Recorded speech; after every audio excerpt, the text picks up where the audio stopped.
Welcome back to the third and final match here with Bant Approach. Let's just get started. We won the die roll. Yep, we would like to play first.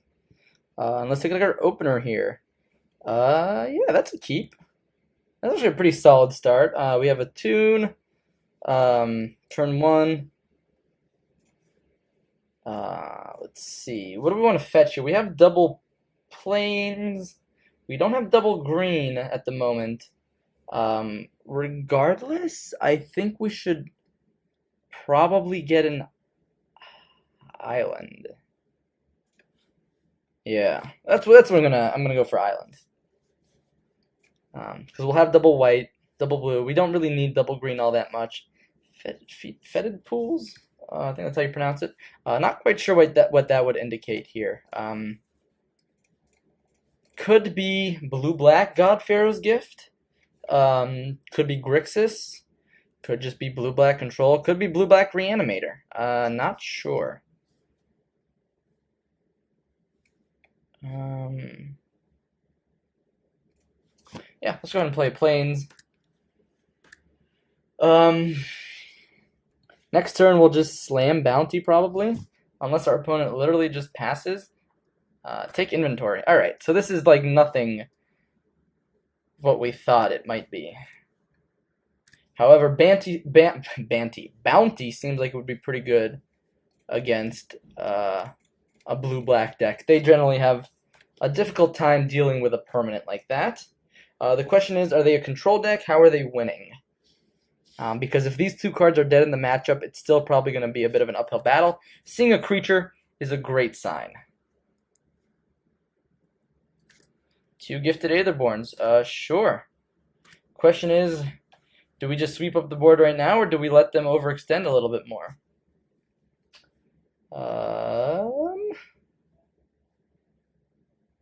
Yeah, I wouldn't mind sweeping up the board next turn. And then we can still play Rogue Refiner. Yep. I suspect they may overextend. At the same time, it could still be a control deck. Playing Gifted Aetherborns because of the resurgence, not resurgence, but just the uptick in Ramanap Red. And by uptick, I mean the fact that it won the Pro Tour. So, I mean, I guess that's my definition of an uptick. Here, I'll probably just get a Plains. Yes. Let's get a Plains.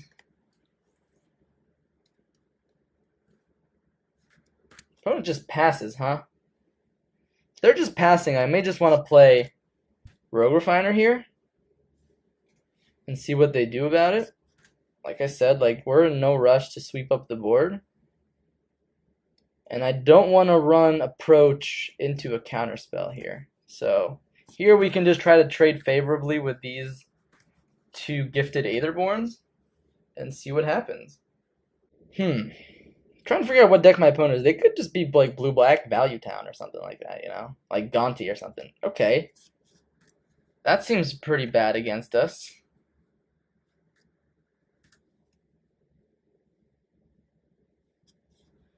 Yeah, I'll trade with one of you guys.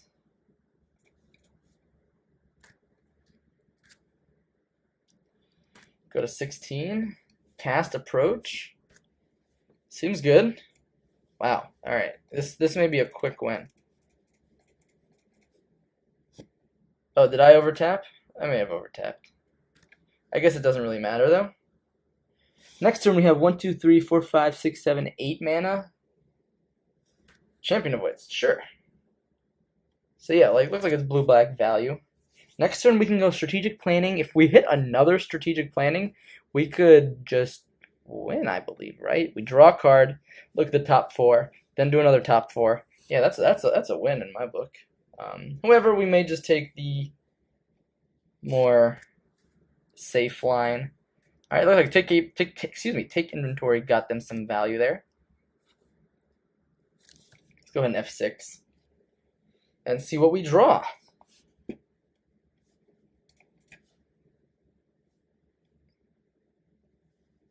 Always yield. Now we could still take inventory. Oh, whoops. Undo. Take inventory. We could still strategic planning. And Fumigate this turn if we wanted. Champion of Wits. Doesn't seem too bad here.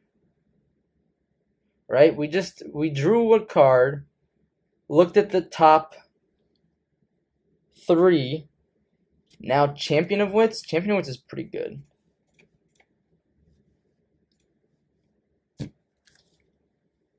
Alright, so I tapped wrong there.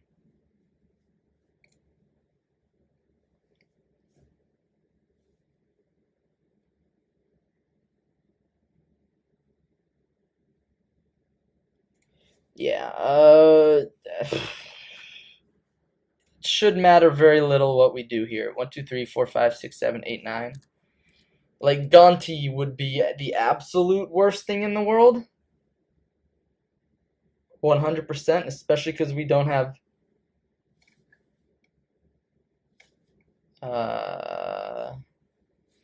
what do they have? Razaketh. Yeah.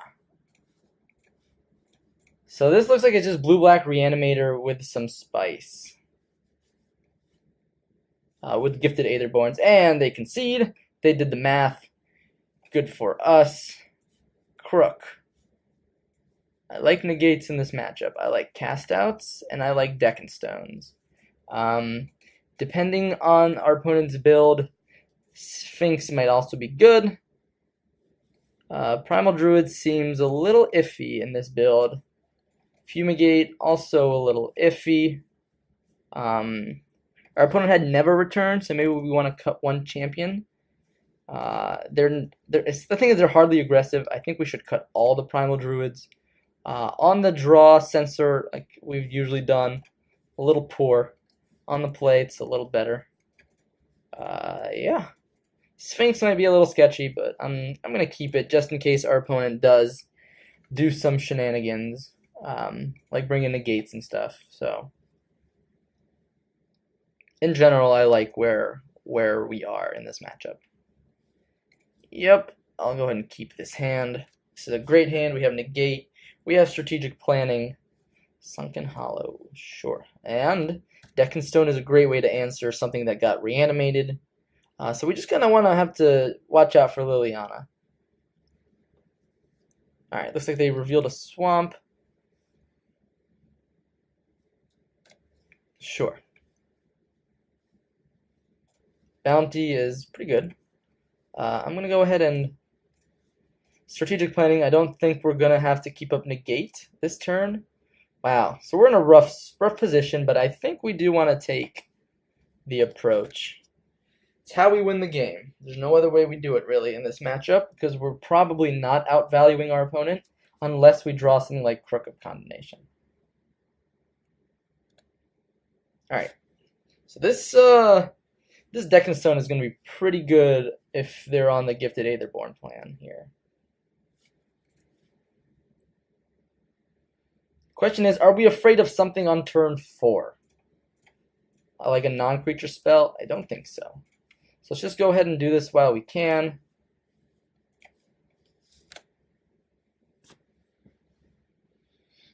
Of course, it's kind of bad value in a sense, but Gonti. Yep. You got it. So this card definitely like puts a damper on approach. Does it put the others on the bottom? Yeah, still. This is the turn where we would want to just jam Bounty, but because we're on the draw, they could very easily have just like a Liliana. Not the last hope. Liliana, whatever it's called. Death's Majesty. Premium 5-drop, obviously. Champion of Wits, pretty good card. Makes us feel bad, of course, for not doing anything last turn. Let's see what they discard.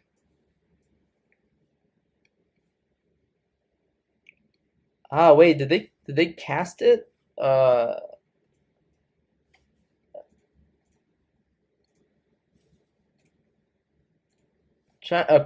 Okay, so there's still one card face down. Scarab God Razaketh. That is scary. Definitely scary. So what we can do this turn... we found something to do this turn.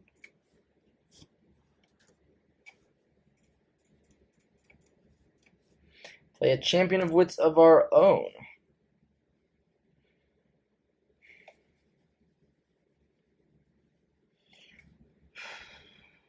So we want to hit mana to hit approach. We want to keep Deck and Stone to handle stuff. I do like Censor though, but it could just get pretty dead down the road. So basically, we just put a 2/1 into play for 3 mana. All right, yeah, you can take inventory. I don't care. If they don't, all right. So they play a land here. I'm probably not blocking the Champion of Wits. I'm probably just blocking Gonti.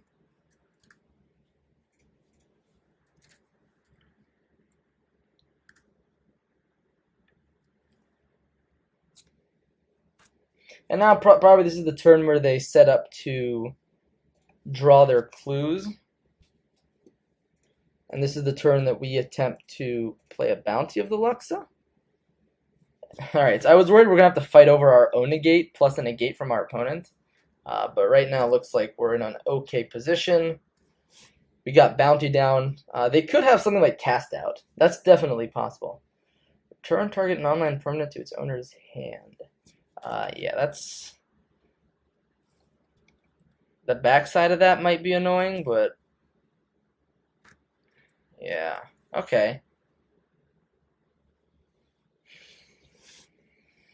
See what our opponent does here. If they want to use the backside right now. Because that's definitely going to eat the negate, for sure. There's no doubt about that.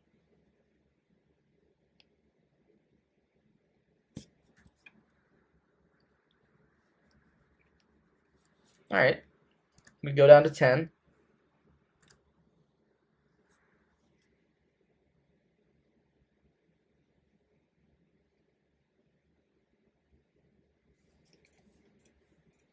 Yeah, we're definitely negating Liliana. I don't even think that's up for question. 2, 3. Our opponent did not play a land, but they just played a land. So they have one of our own face down cards. Plus something else. If we 1, 2, 3, 4. Okay. We could play Bounty here. Plus Deck and Stone on the Champion. Then we discard these two. Alternatively, we could simply get back our Champion and draw a bunch of cards, and then Oblivion really doesn't do anything to us. Now, we would feel pretty bad if they had something like Fatal Push and then crashed in for another set of damage here. And alternatively, we could set up Approach right now. Yeah, I'll go ahead and do that. That gains me life. It means that I don't actually need to deal with this board because it's essentially buying me a lot of time. Now we just have to worry about another Gonti from our opponent. Of course, they could just have another Liliana. Liliana is scary. Alright, we discard these two cards. If that's what our opponent is doing with their turn, we feel pretty good about that. And they should know that what we've got left is a Bounty of the Luxa. Alright, so they reveal the Fetid Pools, meaning they got nothing in hand aside from the revealed card with Gonti. Whatever that may be. So because I know they don't have a Gonti, I kind of just want to rev out, just get this Champion out, basically. Not only does it block well on the ground, but it puts a body into play. And it gets us closer to the amazing card that's on the top of our deck. What's more important, plains right now or forest? I think both are pretty irrelevant. We got 1 forest, 2 forest, 3 forest. We got 1, 2, 3. I guess forest is slightly better. Slightly. 1, 2, 3, 4, 5, 6, 7, 8. Okay. So our opponent does have a little bit of time because approach is not on the top of our deck right now.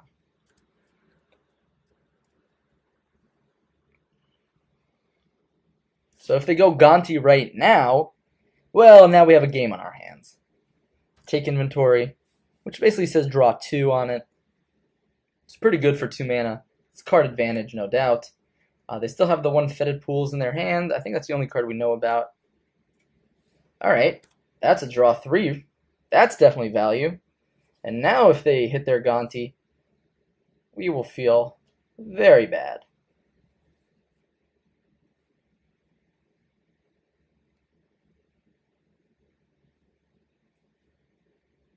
Gifted Aetherborn, not a threatening card. So this is when it enters the battlefield, right? I think I'll still block it, because that may bait them to play Liliana next turn, in which case I'll negate. I think that line makes sense in my head. Ah, man, if we're 1 mana short of doing it right now. However, I think having it on the top of our deck is actually better than having it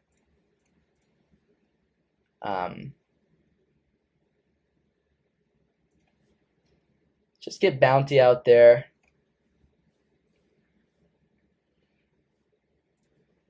Maybe it's not. Maybe having it in our hand is better to protect from Reanimate plus counter.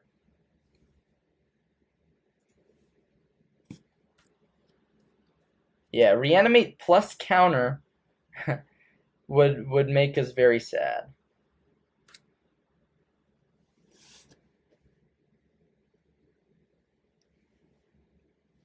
Alright, so they just cycle.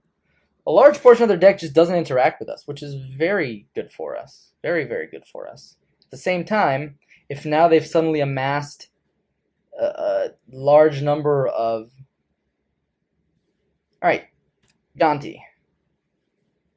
Yeah, so straight up Gonti we would have had no way to interact with. Not even a little bit. So 1, 2, 3, 4, 5, 6, 7, 8. The scary part is they could have one of our negates, which, if they are so inclined to, they will likely keep up. I wonder what they saw with the first Gonti that was so bad that they just literally haven't played it yet. Untap land? That's a tap land. That's a Rogue Refiner. So do we want to wait 1 turn, 1, 2, 3, 4, 5, 6, 7, 8, to keep up negate?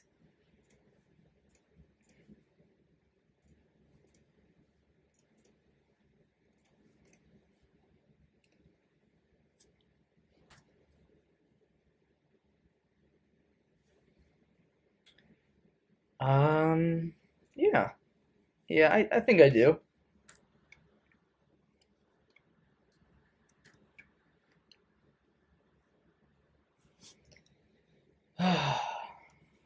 It's definitely getting tricky, to say the least.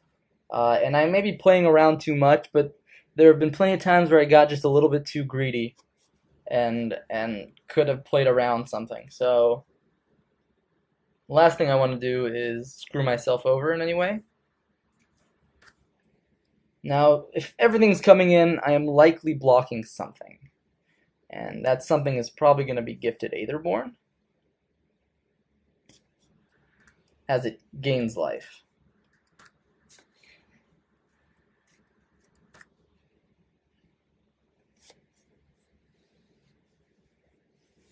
All right, buddy. How many counter spells you got? Because that's the question for this next turn that's coming up here.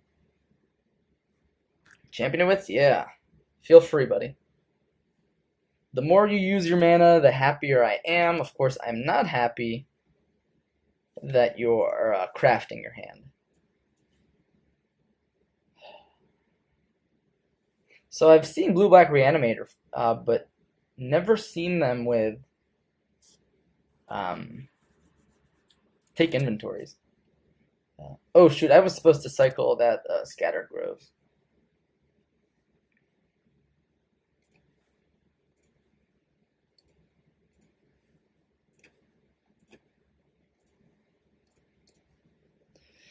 Attempting to resolve an approach. Negate. Negate. What you got? Aw, man. Paying for costs. Don't do that. Please don't do that. That's just... Alright. Negate, negate, negate. And I believe one of those was mine.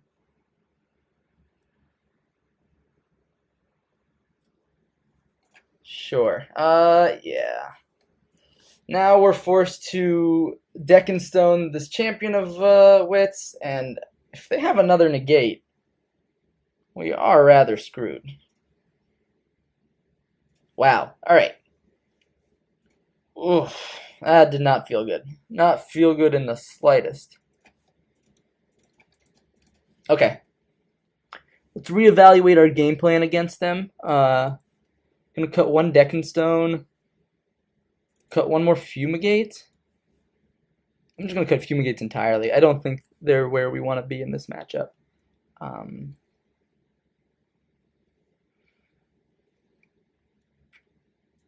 Sensor's gonna be important if they're curving out.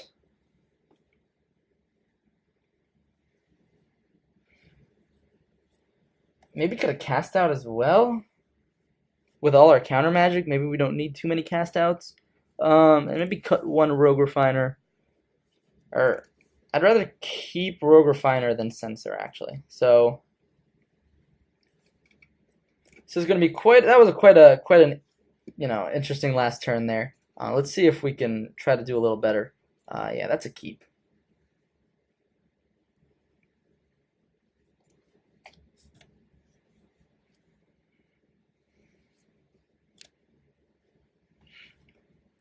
All right, fetid pools, sure.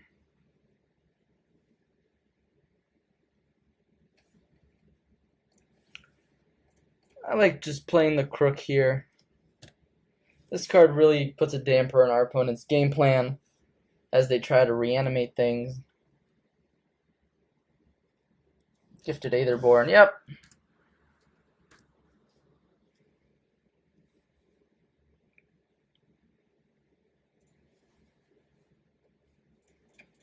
Let's go ahead and cast Champion of Wits.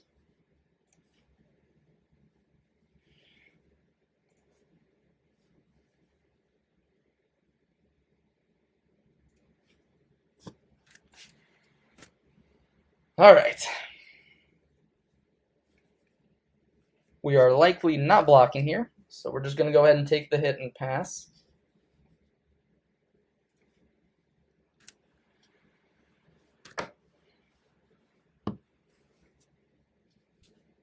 See if our opponent wants to play something like their own Champion of Wit, in which case we want to block it and then we want to exile it. Yep. As expected, opponent. Absolutely predictable. Man, this is alright, they discarded a Champion of Wit and a Gifted Aetherborn. Interesting. Cast out, not a bad card. Not necessarily what we need right now, though.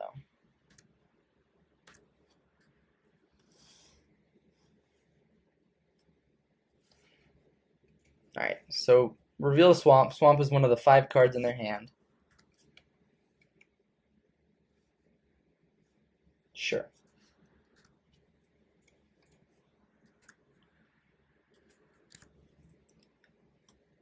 Alright, you're going to try to play a Ganteon curve, because I will counter that.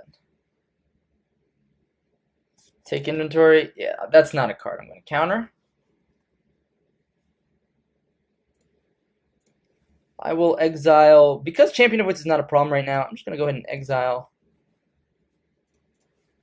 the take inventory. And we'll keep playing lands. And play towards Champion of Wits or a Bounty of Luxa, because that's definitely what we wouldn't mind having.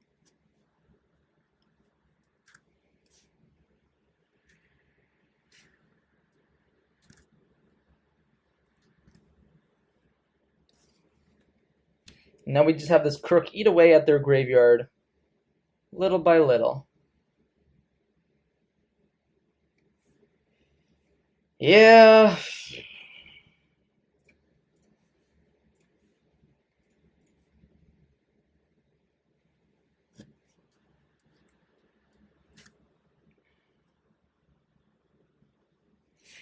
Them having Gonti is just so rough, honestly, because we don't have any ways to profitably counter it.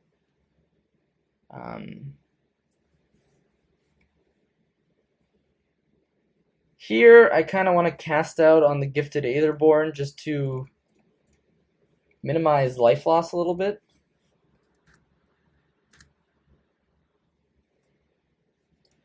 That's not a bad draw. We get another island. Play it. And now we're on track to casting Champion of Wits. Like, eternalizing it, excuse me. And thankfully, 1, 2, 3, 4, 5, 6 mana here. Our opponent's only got about a 7-turn clock, which is not the fastest, but also not something that we can absolutely ignore.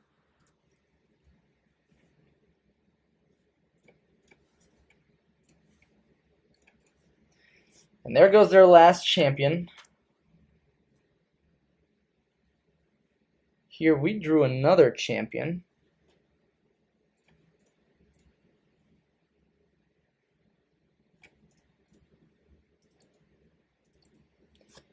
I'll go ahead and pass here. I have a feeling our opponent is going to try to jam a Liliana with a negate. And I don't want to run into that. I also don't have anything really good that I want to get out of my hand right now.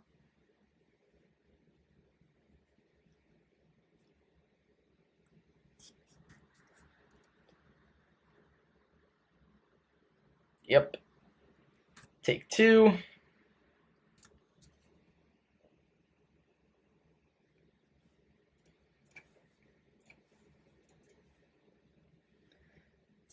Alright.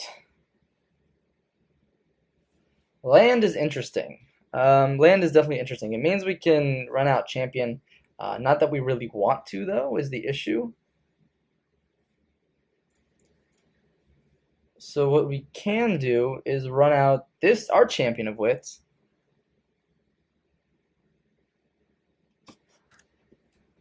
And just cycle through more of our deck, potentially.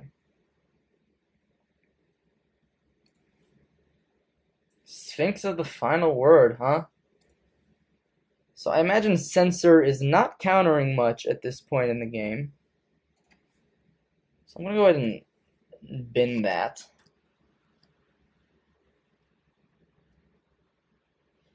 And of course, hitting 7 mana is important. Looks like our opponent disconnected, so I'm going to go pause the video real quick, and we'll be back very soon. Alright, looks like our opponent is back. And let's get back into the action. So here we pass the turn with double negate up. What did our opponent say here? No problem, buddy. 2, 3, 4, 5, 6, 7. So Liliana plus negate would be really unfortunate for us.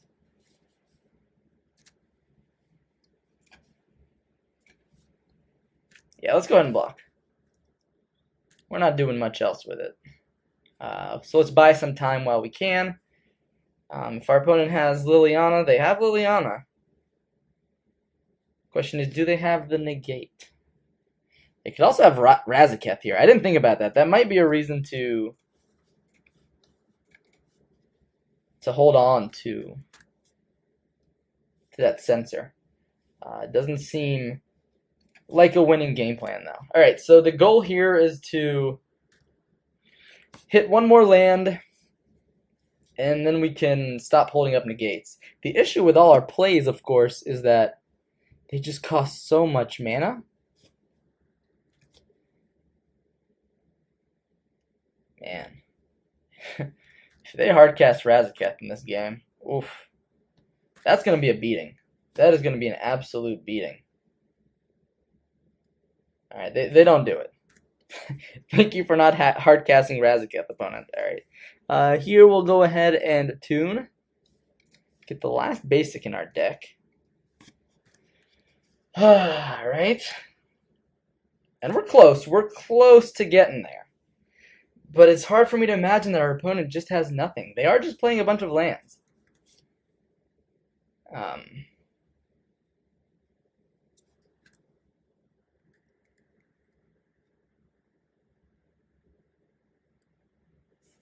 And they still have one of my cards? Yeah, so technically they have 6 cards in hand. Poof.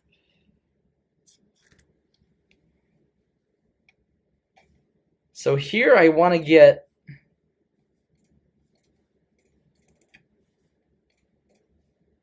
my Sphinx down first, because it can't be countered, and then it makes these negates uncounterable as well.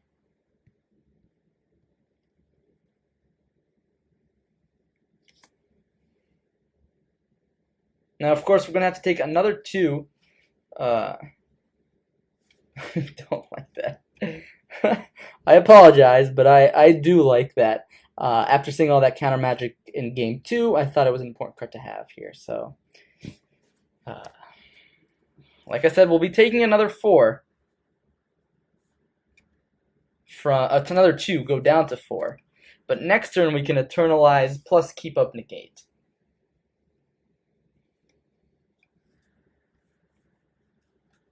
Interesting.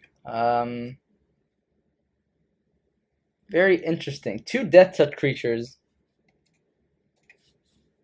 I'm not sure I like that. The issue is then we have to discard our negates. Oof. And then we could have to potentially discard 2 cards in our hand if we negate this part. I'm going to live on the edge a little bit. I'm going to say that resolves. Because I'm crazy. They do have a lot of swamps and not a lot of islands, which is interesting.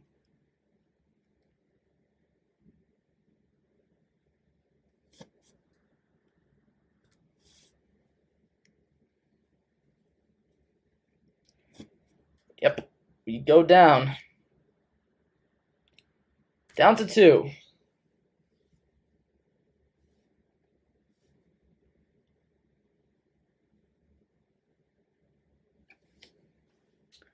Another creature here would be pretty brutal. Alright, so they're going to go for the Aftermath mode. We'll attempt to counter it.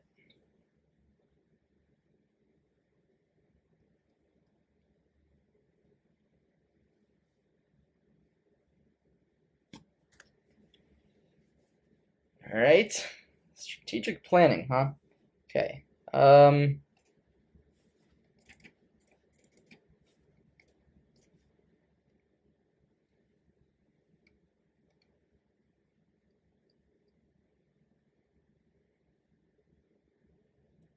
Do they have disallow? That would be very shocking.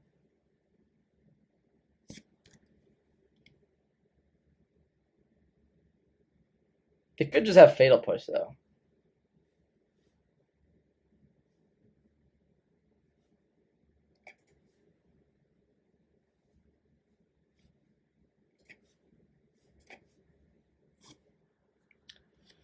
And now we're in the uncomfortable position of actually having to block with our Sphinx. It's an incredibly uncomfortable position. Supreme Will. I'm going to go ahead and say that that resolves. Is that the card? No, that's their Supreme Will, so they have it. Oh wait, no, maybe that's my Supreme Will, my one of. It's really hard to tell with Moto. Oh, whoops. Cancel.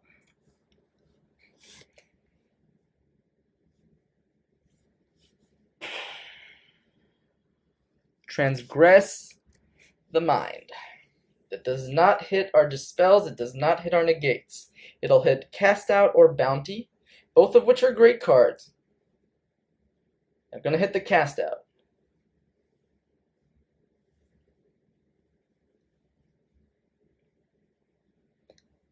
Oh, no. Are we dead? We seem pretty dead to me, don't we? Oh, God. We waited too long, I think. I think we just waited a little bit too long. But yeah, it looks like our opponent got us here. Good games, opponent. That was a pretty grindy game, and those creatures actually put in a lot of work. So maybe we sideboarded incorrectly, and we should have kept some amount of Fumigates to mess up their mid game. But yeah, good games, opponent. GG's. So thanks for watching that round, and stay tuned for the closing statements with Bant Approach. See you guys soon. Hey guys, welcome back to the closing statements here with Bant Approach. So this is the first time we had Standard on this channel. So let's just start things off. Please let me know what you think in the comments about it. I definitely love Modern. It's going to be my main format that I'm going to be playing. But with that said, I do want to explore some other formats out there, specifically Standard because of the upcoming Grand Prix. But if you guys want to see some drafts too, I can definitely start grinding more of those to get you some good draft videos. So let me know if Modern is most of your guys' primary interest. If so, I'll definitely stick to more Modern. But I am itching to branch out and grow as a player. So let me guys know if this is the kind of content that you would like to see more of. With that said, let's talk about the closing statements. So let's talk about the things I liked about the deck. Bounty, Aether, Tune, Champion of Wits, Rogue Refiner, all these cards felt fantastic. I think, first of all, I tested this deck probably 25, 30 matches before showing you the videos. I also did a comp league, and I went 3-2, which is not the worst, but not the best. I like where the deck is. At the same time, I think there are some decks that it has trouble with. As you saw in that last matchup, first of all, Gonti is incredibly annoying. But if you're able to run into the decks where Fumigate is good against, it almost feels impossible to lose. So I was playing against Teamer Energy. I was trying to record it. It was going to be the first match. Unfortunately, my opponent quit in the middle. But I was trying to, and Teamer Energy just got slaughtered. Fumigate just swept up their entire board. We don't care about Bristling Hydra when Fumigate sweeps up the board.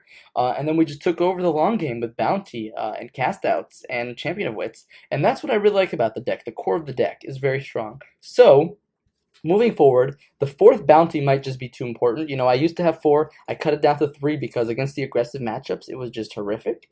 But against the aggressive matchups, we might just say, look, we can either Primal Druid into Fumigate, or we lose, and let's go to game 2 and start sideboarding. So that's definitely an option, but I don't like that, though, especially with how popular Ramanap Red is. Keeping the curve, this top curve, a little bit lower, something I want to keep doing. At the same time, I wouldn't mind exploring a blue-white version of this deck that could be stronger, but I just feel like green adds so much. So overall, really, really like the deck. Round 1, we were able to beat this kind of blue-white control list. Round 2, we were able to beat Mardu Godpharaoh. I will say that I think the blue-white version is stronger, but the Mardu version is still pretty cool. Anyways, we were able to beat that. And then, of course, match 3 was pretty difficult against blue-black Reanimator. We took it to a game 3. We almost got there. I think we might have made a few misplays down along the lines, but overall, it's definitely a winnable matchup. We kind of got flooded on top end and couldn't quite take mana down from negate. So we weren't doing anything efficient. So with control decks, keeping up negate, not usually a problem because they get to refuel with Glimmer and then flash in a Torrential Gearhulk. So all these turns they're passing, it doesn't hurt them. With us, we were just passing and getting hit for 2 or 4 every turn. And that just felt horrible. So maybe that's just a weakness of the deck. I'm not sure. But it is something to think about moving forward. I definitely like these Kirk Condemnations. There's a lot of graveyard-based decks in the format. Really enjoying that. I think the extra cast out and Declaration Stone are important, and I do think while we didn't face red today, Sunscourge and Blessed Alliance are very important there. This Sphinx, I don't know what to think about it. It kind of did work in that last matchup, but at the same time, I feel like I would have rather had a different card in that position. Like, even a Fumigate would have been better in that position. So I don't know if I sideboarded incorrectly or if Sphinx is just not where we want to be. I like the idea that they can't approach and kill us. I'm sorry, that they can't counter approach if we have a Sphinx in play. That's a really interesting, good combo against control decks, especially because Fumigate or Sweepers are probably coming out from our opponent's side. Anyways, with that said, let me know what you think about the deck in the comments. Please let me know if you like the standard content. I really, really liked playing the deck, and I really like designing most of the deck. Approach is being played, Approach of the Second Sun is being played in standard, but in all these different shells. And so I kind of took ideas from all of them and jammed it into one, and I've actually had a ton of success with it. So if you guys like the deck, let me know. And in regards to standard, please let me know. So thanks so much for watching. I hope this series, kind of tides over until I get back to the States and I'm able to make some more consistent modern videos. With that said, I had a lot of fun doing this. So I'm actually looking forward to doing more standard. And you might see a Teamer Emerge video down the line while I'm still over here. Another deck that I am testing to see if that's what I want to take to Grand Prix Washington, D.C. Yep, lastly, thank you for watching, and stay tuned next week, hopefully, for another set of videos, and then some more videos when I get back to the States. See you guys very soon. Bye-bye.